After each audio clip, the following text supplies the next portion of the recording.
Tata cara pelaksanaan ibadah haji. Barang siapa yang berniat mengerjakan ibadah haji, maka ia berniat untuk haji tamattu, qiran atau ifrad. Orang yang melakukan haji tamattu telah melepaskan ihramnya setelah melakukan umrah.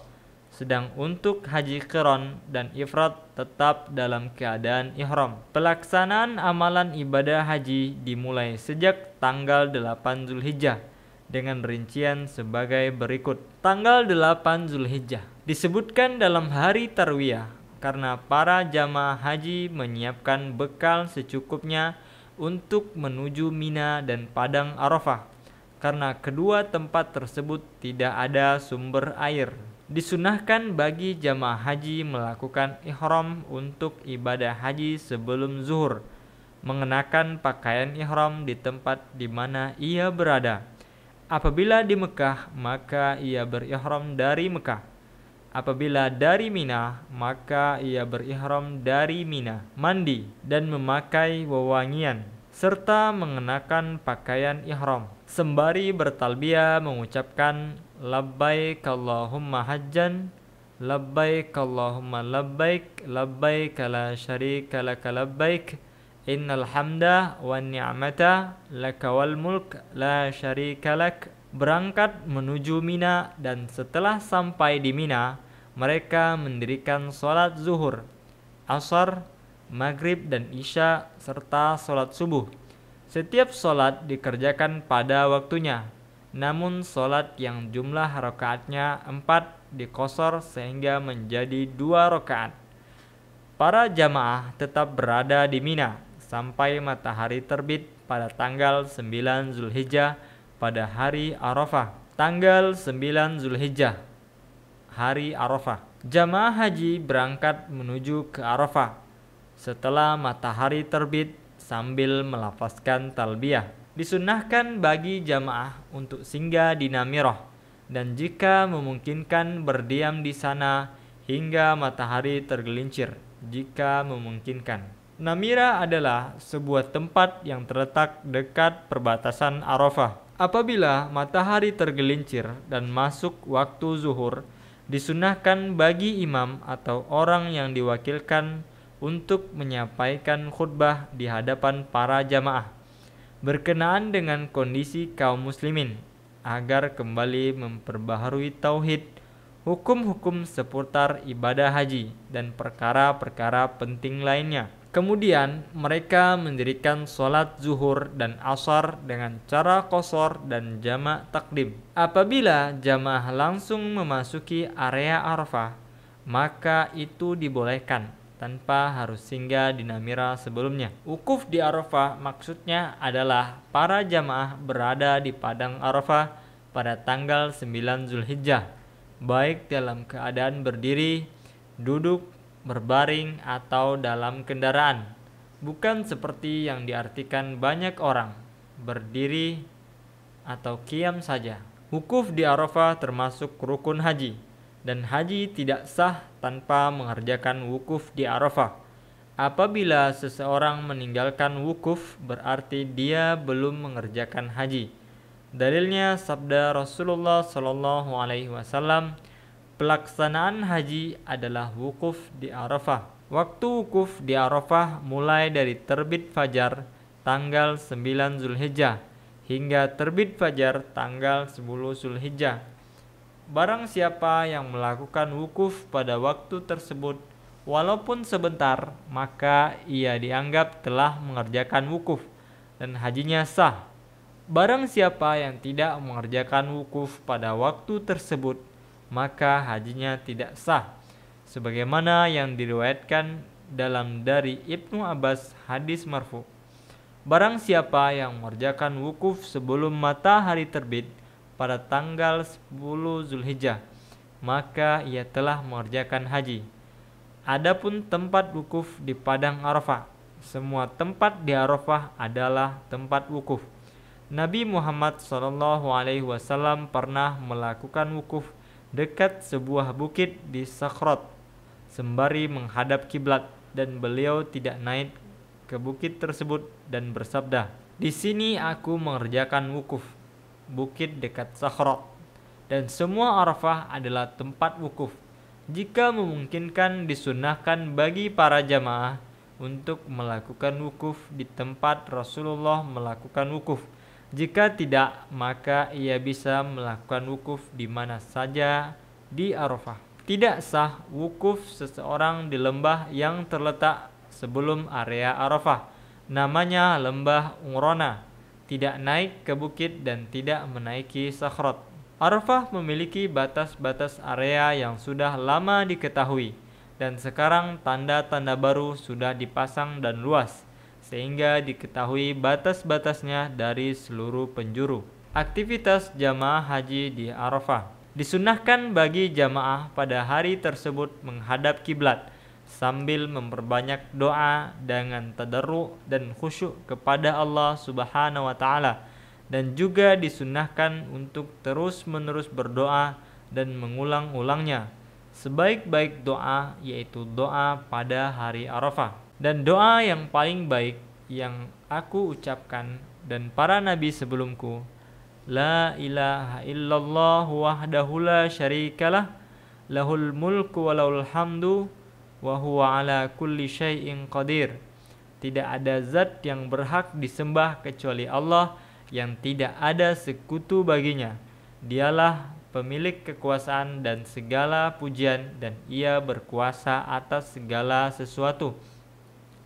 Disunahkan juga untuk melafazkan doa-doa maksur dan meninggalkan doa-doa yang tidak dicontohkan dari Rasulullah Shallallahu Alaihi Wasallam. Apabila para jamaah membaca Al-Quran, maka itu lebih baik, dan juga disunahkan memperbanyak sholawat kepada Nabi. Para jamaah haji dianjurkan untuk meresapi keagungan dan keutamaan hari Arafah, karena pada hari itu Allah Subhanahu wa taala membanggakan para hambanya yang sedang berkumpul di Arafah di hadapan para malaikatnya. Nabi Muhammad SAW bersabda, tidak ada satu hari yang lebih banyak Allah memerdekakan hamba dari neraka pada hari itu daripada hari Arafah. Dan sesungguhnya Allah mendekat, kemudian Dia membanggakan mereka, para hambanya yang sedang berkumpul di Arafah, kepada para malaikat. Dia berfirman, apa keinginan mereka akan ku kabulkan. Meninggalkan Arafah. Para jamaah haji berangkat dari Arafah menuju Muzdalifah setelah matahari terbenam, dan tidak boleh keluar dari Arafah sebelum matahari terbenam. Apabila seorang keluar sebelum terbenam matahari, ia wajib kembali walaupun pada malam hari, karena kalau tidak maka ia wajib membayar dam atau denda, 1 ekor kambing, 1/7 unta atau 1/7 sapi. Malam ke-10 bulan Zulhijjah, berangkat menuju Muzdalifah. Jamaah haji berangkat dari Arafah menuju Muzdalifah, dan disunahkan berangkat dengan tenang agar tidak mengganggu orang lain, dan disunahkan senantiasa melafazkan talbiyah dan memperbanyak zikir kepada Allah. Apabila telah sampai di Muzdalifah, maka para jamaah mengerjakan sholat maghrib, kemudian dijamak dengan sholat isya yang diqashar. Hal tersebut dilakukan sebelum para jamaah disibukkan dengan barang-barangnya. Hukum bermalam di Muzdalifah. Wajib hukumnya bermalam di Muzdalifah pada malam ke-10 dan mengerjakan sholat subuh pada waktu fajar. Tidak boleh meninggalkan Muzdalifah kecuali bagi orang yang lemah seperti wanita, anak-anak, dan orang-orang yang bersama mereka, atau para petugas haji. Maka diboleh bagi mereka untuk meninggalkan Muzdalifah pada malam hari apabila bulan telah hilang. Aktivitas jamaah haji di Muzdalifah. Apabila telah selesai mendirikan sholat subuh, disunahkan untuk datang ke Masy'arul Haram, kemudian menghadap kiblat dan memperbanyak zikir, takbir, dan berdoa mengangkat tangan. Aktivitas tersebut dilakukan hingga datang waktu isfar, yaitu waktu di mana cahaya fajar mulai terang, namun sebelum terbit matahari. Dimanapun tempat di Musdalifah yang digunakan untuk bermalam, hukumnya boleh. Berdasarkan hadis Rasulullah SAW, aku bermalam di sini atau Musdalifah. Semua tempat di Musdalifah adalah tempat untuk bermalam atau mabit. Apabila seseorang hendak bertolak dari Musdalifah, disunnahkan untuk mengumpulkan 7 batu kerikil untuk melempar jamarot pada hari pertama tasyrik. Adapun hari-hari setelahnya, maka mengumpulkan batu-batu tersebut di Mina, dan diperbolehkan mengumpulkan batu kerikil di mana saja. Hari ke-10 Zulhijjah, hari Id, jamaah haji bertolak dari Musdalifah menuju Mina sebelum terbit matahari sambil memperbanyak lafaz talbiyah, dan disunnahkan mempercepat langkah apabila sampai di lembah Muhassir. Adalah sebuah lembah yang terletak antara Musdalifah dan Mina. Dan apabila jamaah telah sampai di Mina, maka diwajibkan mengerjakan ibadah hari Id, yaitu semua ibadah haji: melempar jamratul aqabah, menyembelih hewan kurban, mencukur atau memotong rambut, tawaf, dan sa'i sebagaimana dijelaskan sebagai berikut. 1. Melempar jamratul aqabah. Ia adalah ibadah pertama yang dilakukan pada hari Id. Apabila para jamaah telah sampai di Mina, kemudian menuju Jamratul Aqabah, yang merupakan jamarat yang terakhir dari arah Mina, dan Jamratul Ula dari arah Mekah. Apabila telah sampai di jamarat, maka jamaah tidak melafazkan talbiyah lagi, dan memulai dengan melempar 7 batu kerikil secara berturut-turut, dan bertakbir pada setiap kali lemparan. Waktu melempar dimulai pada subuh hari Id. Apabila melempar sebelum subuh atau akhir malamnya, hukumnya sah, dan batas waktu melempar hingga terbit fajar pada hari ke-11. Beberapa penjelasan. Diwajibkan bagi seseorang untuk tidak menyakiti saudaranya yang juga melaksanakan ibadah haji ketika melempar jamarat dan menunaikan semua ibadah-ibadah haji kepada setiap jamaah haji agar memastikan lemparannya mengenai lubang jumroh. Sebagian orang salah dan beranggapan bahwa melempar pada tiang yang terpancang di lubang jumroh, dengan demikian ia tidak melempar di tempat lemparan. Sebagian yang lain melempar dari tempat yang jauh dan tidak mengenai sasaran. Hal semacam ini belum dianggap menunaikan kewajiban melempar. Dilarang berlebih-lebihan dalam melempar, seperti melempar dengan menggunakan batu yang terlalu besar atau dengan sepatu. Disunahkan melempar dengan batu yang berukuran lebih besar sedikit dari kurma. Apabila ia melemparkan semua batu sekali lempar, maka hal tersebut baru dianggap satu kali lempar. Lemparan harus sampai ke arah tempat lempar. Menyembelih hewan kurban merupakan ibadah kedua yang dilakukan pada hari Id. Hewan tersebut disembelih, sebagian dimakan, dan sebagian lainnya diberikan kepada orang-orang miskin. Wajib hukumnya menyembelih hewan kurban bagi orang yang mengerjakan haji tamattu dan qiran. Disunnahkan bagi yang mengerjakan haji ifrad diperbolehkan menunda penyembelihan. Mencukur atau memendekkan rambut adalah ibadah ketiga pada hari Id. Mencukur habis rambut atau memendekkan lebih afdal apabila dicukur habis, dan bagi perempuan memendekkan rambutnya seukuran ujung jarinya. Tawaf ifadah, ibadah yang keempat pada hari Id, disebut dengan tawaf ifadah atau tawaf berkunjung. Tidak diwajibkan ittiba ketika tawaf ifadah. Setelah selesai melaksanakan tawaf, jika memungkinkan disunnahkan mendekati makam Ibrahim alaihi salam untuk melaksanakan sholat sunnah 2 rakaat di belakang makam tersebut. Pada rakaat pertama setelah membaca surat Al-Fatihah disunnahkan membaca surah Al-Kafirun, dan pada rakaat kedua membaca surah Al-Ikhlas. Jika kondisi tidak memungkinkan, maka boleh salat di mana saja di belakang makam Ibrahim. Pada tawaf ifadah tersebut lebih afdal untuk melepaskan pakaian ihram. Setelah melempar dan mencukur rambut dan mengenakan pakaian biasa dengan menggunakan parfum.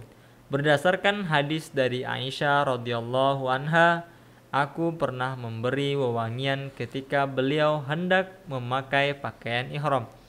Dan setelah melepaskan pakaian ihram, sebelum beliau melakukan tawaf di Ka'bah. Waktu pelaksanaan tawaf ifadah setelah terbit matahari pada hari Id. Boleh melakukannya sebelum terbit fajar pada malam Id. Bagi yang ingin cepat berangkat dari Musdalifah karena sebab tertentu, sakit, para wanita yang membawa anak atau petugas haji dan diperbolehkan menundanya hingga akhir hari Id. Akan tetapi, hal tersebut menyelisihi sunnah. Sa'i. Bagi orang yang mengerjakan haji tamattu, diwajibkan sa'i antara Safa dan Marwah setelah melaksanakan tawaf ifadah. Adapun bagi haji ifrad dan qiran, jika telah melakukan sa'i setelah tawaf qudum, tidak diwajibkan baginya untuk sa'i setelah tawaf ifadah. Apabila telah selesai mengerjakan tawaf ifadah dan sa'i, maka selesailah seluruh rangkaian ibadah pada hari Id dan kembali ke Mina untuk bermalam pada malam ke-11. Urutan ibadah hari Id. Disunahkan tertib dalam melaksanakan ibadah pada hari Id sebagai berikut: melempar, menyembelih, mencukur rambut, tawaf, sa'i. Diperbolehkan mendahulukan salah satu rangkaian tertib ibadah pada hari Id tersebut karena Nabi SAW telah memberi keringanan.